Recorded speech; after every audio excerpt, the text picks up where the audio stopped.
জীবনের প্রতিটি বাধা কি সত্যিই তোমাকে থামিয়ে দিতে পারে, নাকি সেগুলোই তোমার সামনে নতুন পথ তৈরি করে? গৌতম বুদ্ধের এই শিক্ষা বদলে দিতে পারে তোমার দৃষ্টিভঙ্গি।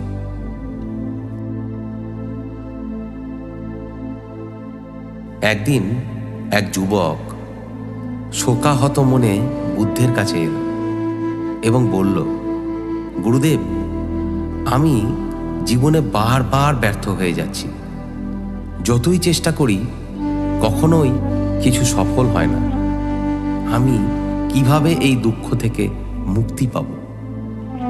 বুদ্ধ কিছুক্ষণ চুপ থেকে তাকে শান্ত কণ্ঠে বললেন, যে মানুষ তার হৃদয়ের মধ্যে শান্তি খুঁজে পায় সে জীবনে কখনোই পরাজিত হয় না।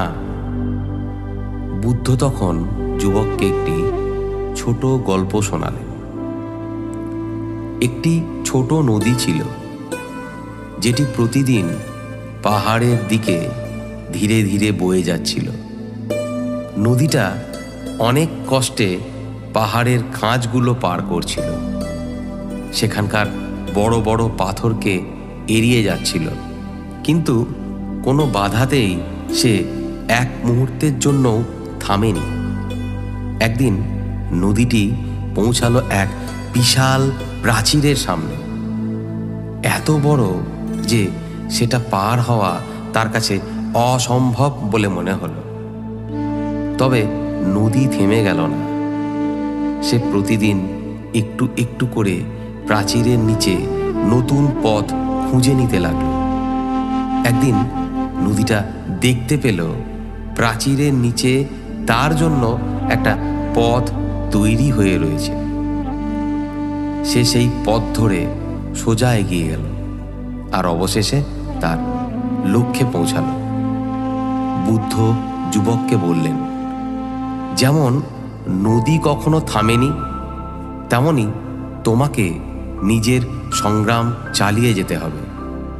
জীবনের প্রতিবন্ধকতাগুলো ত্যাগ করা বা এড়িয়ে যাওয়া সম্ভব নয়, কিন্তু যতক্ষণ তুমি এগিয়ে যাবে তোমার পথ তৈরি হবে। কখনো হাল ছেড়ো না, কারণ জীবনের সবচেয়ে অন্ধকার সময়েই সবচেয়ে সুন্দর পথ খুঁজে পাবে। এর থেকে আমরা শিক্ষা পাই, জীবনে বাধা আসবে, কিন্তু কখনোই থেমো না। সংগ্রামই তোমাকে সঠিক পথ দেখাবে। নিজের ভিতর শান্তি ও দৃঢ়তা খুঁজে পাও এবং কখনো নিজেকে হারানোর অনুমতি দিও না।